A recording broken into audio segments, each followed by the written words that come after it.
Basics of crystallography की। ये देखो लेटस, लेटस क्या होता है? लेटस एक infinite regular arrangement of points होता है 3 डायमेंशनल के अंदर, जिसके अंदर हर पॉइंट जो है वो आइडेंटिकल सराउंडिंग रखता है। मतलब अगर हम किसी कॉर्नर के ऊपर भी एक पॉइंट को देखेंगे तो उनके दरमियान जो स्पेसिंग होगी ना वो सेम होगी। अगर हम दरमियान में जिस तरह से भी देखेंगे उसके ऊपर नीचे सब जो है वो एक आइडेंटिकल सराउंडिंग होगी, एक रेगुलर अरेंजमेंट होगी।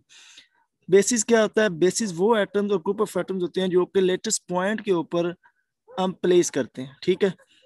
अब लेटस और बेसिस जो मिल के क्रिस्टल स्ट्रक्चर बनाते हैं, इसकी एक बेहतरीन एग्जांपल क्लासरूम है। देखें, जिस तरह से एक क्लासरूम के अंदर चेयर्स अरेंज की हुई होती हैं, फॉर एग्जांपल जो चेयर्स हैं वो हमारे पास क्या है? वो लेटेस्ट पॉइंट्स हैं। अगर हम उसके ऊपर जाकर जो स्टूडेंट्स बैठते हैं तो वो बेसिस है, ठीक है। और ये पॉइंट और बेसिस यानी कि चेयर स्टूडेंट्स मिलके जो पूरी एक क्लासरूम बनती है, वो हमारे पास एक पूरा क्रिस्टल स्ट्रक्चर बन जाता है। सिंगल क्रिस्टल क्या होता है? सिंगल क्रिस्टल एक ऐसा क्रिस्टल होता है जिसके अंदर एटम्स अरेंज किए होते हैं एक रेगुलर अरेंजमेंट के साथ, और एक पीरियोडिक अरेंजमेंट रखते हैं, ठीक है। इसके अंदर कोई ग्रेन बाउंड्री नहीं होती, मतलब उनके वो एक प्रॉपरली अरेंज किए जाते हैं, उसके अंदर कोई बाउंड्री वगैरह नहीं होती, जिस तरह से एक पॉलीक्रिस्टलाइन स्ट्रक्चर के अंदर होता है उस तरह से इसमें नहीं होता। इसकी एग्जांपल्स है माइका और कॉर्क्स, डायमंड वगैरह। क्रिस्टल सिस्टम, क्रिस्टल सिस्टम एक होल सिस्टम है इसके अंदर repeating arrangements of atom molecules ions वगैरह होते हैं। सर से हम जानते हैं कि हमारे पास 7 टाइप्स के क्रिस्टल सिस्टम होते हैं, ऑर्थोरोम्बिक, क्यूबिक, सो ऑन, जो भी हेक्सागोनल वगैरह। अब ये एक एग्जांपल है ऑर्थोरोम्बिक की। इस तरह के बाकी भी होते हैं जिसके अंदर ए बी इक्वल नहीं होती, ये वो। यूनिट सेल, यूनिट सेल क्या होता है कि यूनिट सेल हमारे पास तो एक smallest building block of crystal latest crystal structure का एक स्मॉलेस्ट बिल्डिंग ब्लॉक होता है। जिस तरह से कोई एक मकान बनता है तो एक पहली ईंट होती है, उस तरह से इसका एक ये यूनिट सेल भी होता है, जिस तरह से ये एक एग्जांपल में आपको नजर आ रहा है। क्वेश्चन नंबर 2 है कि क्रिस्टल स्ट्रक्चर ऑफ डायमंड कैसे बनता है, ठीक है। अब स्ट्रक्चर ऑफ डायमंड में ये कुछ पॉइंट्स हैं। डायमंड के अंदर कार्बन होता है। Diamond is allotrope of carbon. Carbon carbon atom जो होता है वो एफसीसी पोजीशन पर प्रेजेंट होता है, ठीक है। और 8 उसके कॉर्नर्स आगे आप स्ट्रक्चर्स में देखेंगे। Carbon atoms also present at 4 out of 8 tetrahedral position, ठीक है। जो टेट्राहाइड्रल पोजीशन होती है उसके ऊपर मौजूद होता है। ये एक पूरा स्ट्रक्चर है, ठीक है। ये कुछ रेड पॉइंट्स हैं और ये कुछ ब्लू है। इसको समझते हैं। ये देखें, ये जो पीछे वाली ये जो पिक्चर थी उसका एक एंटायर स्ट्रक्चर है, एक छोटा सा समझने के लिए जस्ट। ये हमारे पास एक्स वाई प्लेन है, ठीक है, 2 डायमेंशनल। ये कॉर्नर पे एटम्स है, ठीक है। और ये है इसके सेंटर पे एफसीसी। अब होता क्या है कि इसके दरमियान जो इंडिसेस है ना, जी जी एक्सिस के अलॉन्ग, ये 1/2, इसके दरमियान स्पेसिंग 1/4 है, 1/2 इधर है, इधर 3/4, इधर 1/2, ठीक है। अब हमारे पास जो ये इसके कॉर्नर के साथ जो लगे हुए ना जी जी इंडेसिस के, इनके ऊपर ये 0 होता है, बाकी ये 1/2, ये बाकी जिस तरह से आपको नजर आ रहा है। अब ये जो डायमंड है ये sp3 हाइब्रिडाइज्ड होता है। ये sp3 हाइब्रिडाइजेशन शो करता है। कार्बन 4 sp3 हाइब्रिडाइज ऑर्बिटल के साथ बॉन्ड होता है।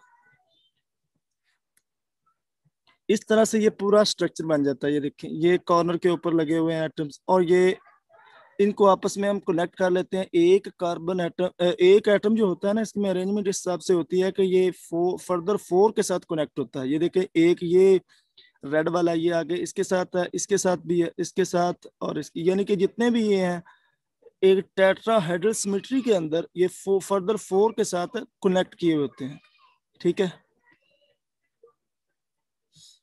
क्वेश्चन नंबर 2 है, उसका जो पार्ट्स बी है ना, वो हमने अब रेसिप्रोकल लेटस क्या होता है? रेसिप्रोकल लेटस एक ऐसा लेटस होता है जो कि हम एक नॉर्मल, एक बिल्कुल प्लेन के नॉर्मल ड्रा करते हैं एक पॉइंट्स के जरिए, imaginary number of points with regular arrangement, ठीक है। वो जो इमेजिनरी नंबर ऑफ पॉइंट्स होते हैं वो होते हैं रेसिप्रोकल लेटस, ठीक है। Unit cell of reciprocal lattice वो ए बी सी के साथ इसको डिस्क्राइब किया जाता है। अब इसका जो इंटरप्लेनर स्पेसिंग होती है ना, वो बिल्कुल डायरेक्ट लेटर्स के इनवर्सली प्रोपोर्शनल होती है, यानी कि उसकी होती है DHKL और इसकी होती है 1/DHKL। अब ये बनते कैसे हैं? रेसिप्रोकल लेटर्स, ये टू स्टेप्स हैं जिसको फॉलो करके ये हमारे पास फॉर्म में आते हैं। सबसे पहले क्या है, हमें ओरिजिन यानी take origin at some arbitrary point and उसके ऊपर नॉर्मल ड्रा कर लेना। उसके बाद इसकी जो लेंथ, नॉर्मल की जो लेंथ होगी ना, वो इंटरप्लेनर स्पेसिंग के रेसिप्रोकल के इक्वल होगी। ठीक है, जिस तरह से ये डायग्राम में नजर आ रहा है, ये देखिए हमारे पास ये ओरिजिन है, ठीक, और ये बी की ये इसके अलोंग नॉर्मल ड्रा किया हुआ है, बिल्कुल प्लेन में नॉर्मल ड्रा करना। और ये जो रेड वाली लाइन नजर आ रही है, ये हमारे पास है डायरेक्ट लेटिस, और जो ये वाली ब्लू है ये हमारे पास है reciprocal lattice. Significance of reciprocal lattice, जो टू डायमेंशनल नेचर होता है ना प्लेन्स का, set of parallel plane, different plane है उनके, टू डायमेंशनल नेचर को समझने के लिए काफी मुश्किल होता है, जिसकी वजह से रेसिप्रोकल लेटर्स एक साइंटिस्ट ने इंट्रोड्यूस करवाया। और उसका सेकंड ये है कि जो different parallel set of planes हैं उनको समझना थोड़ा सा मुश्किल होगा, और ये इमेजिनरी जो पॉइंट्स है ये इजी, इनके साथ डील करना इजी होगा। अब रेसिप्रोकल रियल में डिफरेंट क्या है? डिफरेंस इसके दरमियान ये है कि जो हमारे पास होता है कि रियल है, रियल क्रिस्टल लेटर्स वो एक ऑर्डिनरी स्पेस के अंदर होता है, वो उनके जरिए कोऑर्डिनेट्स के जरिए डिफाइन किया जाता है, जिस तरह से हम अमूमन कोई भी चीज़ है वो पढ़ते हैं, जिस तरह कोई भी ट्राइक्लिनिक है, रीहोम्बोहाइड्रल वगैरह। और हमारे पास जो रेसिप्रोकल लेटर्स है वो एक रेसिप्रोकल स्पेस में जनरेट किया जाता है, उसको स्पेस को के स्पेस कहते हैं। क्वेश्चन नंबर 3 हमारे पास, एक्सरेज क्या है और ये कैसे प्रोड्यूस होती है?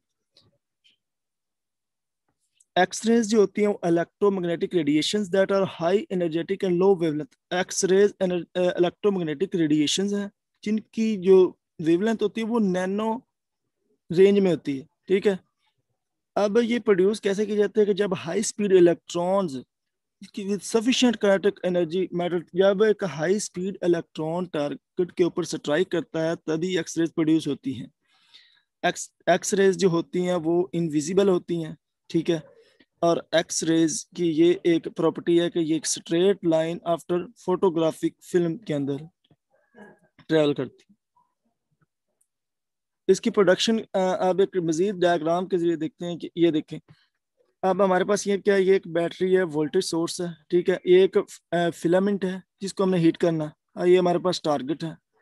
ठीक है, अब क्या होता है कि जब यहाँ से वोल्टेज हम देते हैं फिलामेंट को, वो क्या होता है, हीट होना स्टार्ट हो जाता है, और यहाँ से क्या होता है, इलेक्ट्रॉन बीम निकलना शुरू हो जाती है। जब इलेक्ट्रॉन बीम निकलती हैं तो वो जाकर मेटल टारगेट के ऊपर इधर स्ट्राइक करती हैं। इधर जब स्ट्राइक करती हैं तो उधर से इलेक्ट्रॉन प्रोड्यूस होना शुरू हो जाते हैं, उनको हम एक्स रेज कहते हैं। ठीक है, जितना हम वोल्टेज ज्यादा करते जाएंगे उतनी ही ज्यादा एक्स रेज प्रोड्यूस होती जाएंगी। अब क्या होता है कि जो जितनी जो बीम इलेक्ट्रॉन बीम्स आकर स्ट्राइक करती हैं, एक्स रेज उतनी प्रोड्यूस नहीं होती है, एक्स रेज बहुत ही कम प्रोड्यूस होती हैं। उसकी वजह यह है क्योंकि काफी इसके अंदर हीट लॉस होता है, हीट का लॉस होता है, हीट का लॉस ज्यादा होता है, जबकि एक्स रेज जो होती है वो बिल्कुल कम प्रोड्यूस होती है। ठीक है, ये काइनेटिक एनर्जी जो अक्सर प्रोड्यूस होती है उसकी काइनेटिक एनर्जी होती है 1/2 mv²। एम के मैस ऑफ इलेक्ट्रॉन, जिसकी ये वैल्यू 9.11 मल्टीप्लाई बाय 10⁻31, और ई क्या चार्ज ऑफ इलेक्ट्रॉन्स है 1.6 मल्टीप्लाई 10⁻19। Thank you.